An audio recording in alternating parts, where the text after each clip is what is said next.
We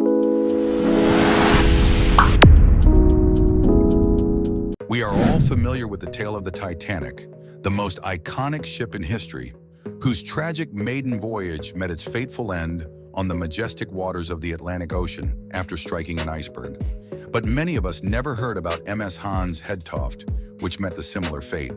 The MS Hans Hedtoft, often referred to as the Little Titanic or the Titanic of Denmark, was built in Denmark and named after one of the former prime ministers of the country, who died in service in 1955.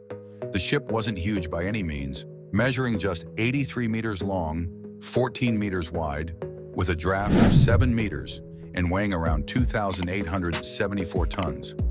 However, it utilized state-of-the-art technology of that time, including a double steel bottom, an armored bow, 7 watertight compartments, and the latest navigational and radio equipment, as well as life-saving gear. Because of these features, she was often described as the safest ship afloat and was even dubbed unsinkable by some. Moreover, the Danish Ministry of Defense secretly strengthened her to accommodate 40mm anti-aircraft guns. But not everyone had confidence in Hans Hedtoft's safety. A private ship owner, Knud Lauritsen, criticized the decision to revert the steel plates on Hans Hedtoft, stating that they should have been welded instead. He argued that riveting plates onto a rigid frame does not provide sufficient resistance to ice pressure. Ships in the far northern Atlantic were more likely to encounter icebergs, and rivets are prone to popping under pressure if a ship collides with an iceberg. However, the authorities chose to ignore Knud Lauritsen's concerns. During its maiden voyage on January 7, 1959, the Hans Hedtoft reached Greenland in record time. However, Captain Ludwig Rasmussen noted that the ship seemed to roll excessively in moderate to heavy seas, but he attributed it to a unique characteristic of the ship's design and did not consider it a safety risk. On January 29th, she began her return journey to Copenhagen. On board were 40 crewmen, a cargo of frozen fish, and 55 passengers, including a Danish parliamentarian, Augustinus Tellef, and 6 children.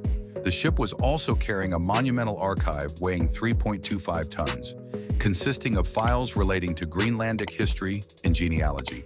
The following morning, after rounding Cape Farewell, the southernmost tip of Greenland, the ship ran into a storm and visibility dropped to a mile. Later, a distress call was received from the U.S. Coast Guard vessel Campbell, reporting that the ship had struck an iceberg and was sinking fast. A Mayday general emergency was declared, but aircraft couldn't be launched to help because the weather conditions were extremely unfavorable. Hans Hedtoft was sinking without assistance. An hour later, another message was transmitted declaring that the engine room had flooded, and then at 5:41 p.m., another message requested immediate assistance as the ship was sinking. Then there was silence. Nothing was ever heard of the Hedtoft again. The ship vanished with all 95 people aboard. The Coast Guard ship Campbell reported that the conditions were the worst ever seen, with huge seas and driving freezing winds. The crew and passengers of Hedtoft wouldn't have stood a chance. In the following days, a combined search was made for traces of the missing ship and her 95 passengers, but nothing was found. On February 7th, the search was called off, and Hans Hedtoft was declared a total loss. Aside from the tragic loss of life, the archives of files that went down with the ship were a major blow for Greenlandic studies. 9 months after the incident, on the seashore, people discovered a lifebuoy thrown out by a wave from the remains of the wrecked ship. Today, it stands as the only piece of wreckage ever found, and this lifebuoy is kept in a church in Greenland. The most curious thing about the sinking was that the ship was equipped with 3 lifeboats capable of carrying 35 people each, along with 2 20-man lifeboats and 4 self-inflated rubber life rafts with automatic distress beacons, enough for all passengers. The ship should have remained afloat more than 4 hours. It seemed there was ample time to launch the lifeboats from the ship. Why did not they manage to save people?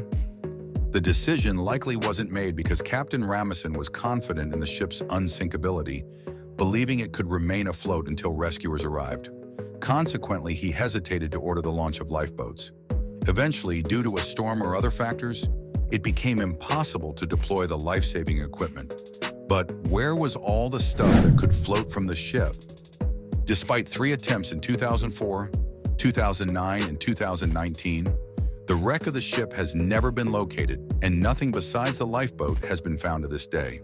The main challenge has been the depth of the water in the area, which is around 1,700 meters. On January 30th, 2005, Queen Margrethe of Denmark unveiled a monument to the north of Copenhagen's Atlantic Pier in the memory of 95 who died on board the ship.